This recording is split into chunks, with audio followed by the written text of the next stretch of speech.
l'axolote, ou plus scientifiquement, l'Ambystoma mexicanum. Le mot axolote provient de nahuatl, ce qui signifie monstre d'eau en mexicain. Il a été nommé par les Aztèques d'après Xolotl, le dieu du feu et du tonnerre, lors de leur découverte au XIIIe siècle. Originaire des lacs Xochimilco et Chalco près de Mexico, ou encore d'Axalapascos, des cratères volcaniques remplis d'eau, l'axolote se trouve actuellement en voie de disparition, notamment à cause de la pollution et de nouveaux prédateurs introduits dans le lac. Ce petit animal qui vit au fond de l'eau appartient à la famille des urodèles. Ce n'est donc pas un poisson, mais un amphibien, ou plus précisément, une salamandre. Cette espèce est dite néoténique. L'axolote possède la capacité de rester toute sa vie à l'état larvaire, tout en ayant la capacité de se reproduire. Il peut passer à l'état adulte, mais cela réduit son espérance de vie. Leur maturité sexuelle est atteinte à l'âge d'1 an, lorsque les extrémités de leurs doigts prennent une couleur différente de celle de leur corps. Alors, les femelles, lors de la période de reproduction, se situant entre mars et juin, sont capables de pondre en moyenne 300 œufs par portée, pouvant aller jusqu'à 1500 œufs, qui pourront ensuite éclore environ 14 jours après la ponte. À leur naissance, les axolotes sont tout d'abord cannibales et relativement indépendants.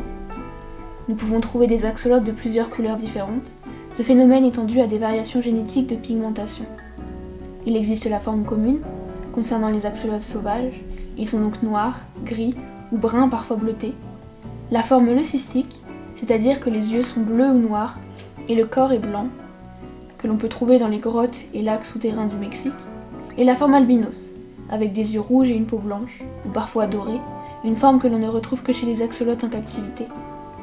La forme albinos fut créée à la suite d'un croisement avec une salamandre tigre albinos dans les années 1950. Il existe également des axolotes ayant des corps parsemés de taches noires, que l'on appelle arlequins, ainsi que des axolotes chimères. Ces derniers sont le résultat d'un double embryon, chacun de couleurs différentes, ayant fusionné en un seul dans leur œuf, résultant à un axolote portant ces deux couleurs. À la fin de sa croissance, l'axolote mesure entre 15 et 33 cm et une espérance de vie d'environ 10 à 15 ans. Son physique particulièrement original a notamment inspiré le Pokémon Axoloto. Ses branchies en forme de fougère sont réparties en 3 houppes branchiales de chaque côté de sa tête. Il se sert de ses poumons ainsi que de sa peau afin de respirer, et chacune de ses pattes sont composées de 4 doigts pour les pattes avant et 5 pour les pattes arrière.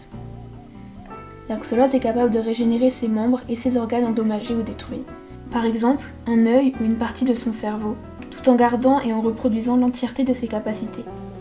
Nous notons également que les femelles sont plus rondes que les mâles. Ces carnivores se nourrissant de petits poissons, d'alevins, de larves, d'insectes, de têtards, de vers, de crevettes ou de toutes sortes de petits crustacés d'eau douce possèdent une denture relativement rudimentaire, leur permettant ainsi de saisir leur nourriture plutôt que de la mordre ou de la déchirer avant d'avaler leur proie. Cet animal nocturne est le sujet d'une théorie qui expliquerait qu'il serait issu d'une ramification des salamandres tigrées, présentant de nombreuses similitudes avec cette espèce sous sa forme adulte. D'ailleurs, lorsque cet animal fut ramené par Alexander von Humboldt en 1863 au Jardin des Plantes de Paris, le professeur Auguste de Merrill ignore leur néoténie et est surpris de voir dans le bassin une espèce inconnue qui ressemble à une salamandre à la place de l'animal qui s'y trouvait.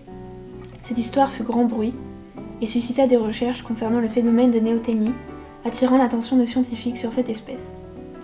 En effet, cette espèce est l'une des seules étant capable de néoténie, et si les scientifiques étaient en mesure d'avancer leurs recherches jusqu'à pouvoir appliquer la capacité de régénération de l'axolote sur l'humain, ce serait une prouesse extraordinaire.